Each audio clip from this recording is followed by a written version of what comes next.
Hi, I'm Jess, your Down to Earth Oracle. Thank you so much for being a monthly subscription member here on Patreon.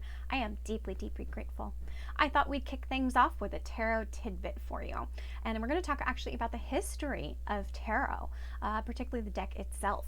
So it actually originated in the 14th century in Italy, and it was a very, very popular parlor game at that time. And to give a little bit of context, only wealthy families could really afford to have this card game made.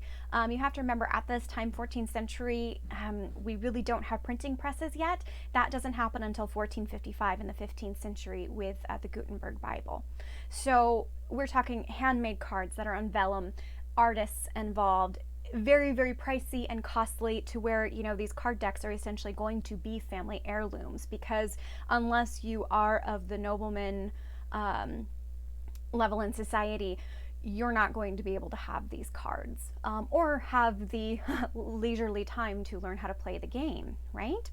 So from there, we're actually going to fast forward to 1781 to a gentleman by the name of Jean-Baptiste Ayet.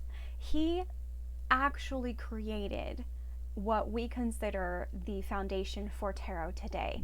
He took the parlor game and turned it into a 78 card deck that is used specifically for divination, not for the actual game itself.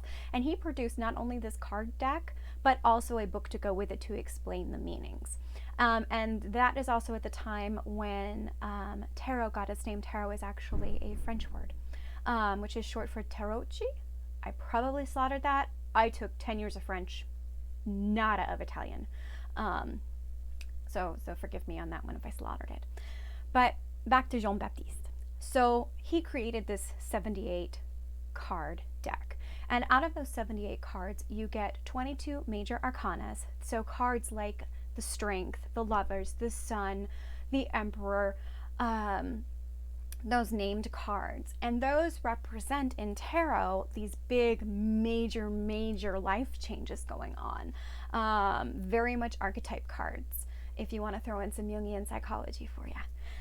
The rest of the cards, the 56 minor arcana cards, are also known as suit cards or pip cards, and in there's 4 suits. You have wands, you have swords, you have pentacles, and you have chalices, each with their own different meanings, and each card having its own different meanings, as well as numerology aspects, as well as astrological aspects as well.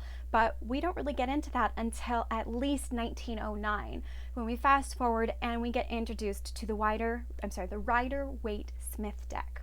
Most people know this deck as the Rider-Waite Tarot deck. So who's Smith? Like history does, Smith was actually the female artist for the deck. We are really familiar with her work, believe it or not, because she is the one who created images like this. So giving history her proper due there.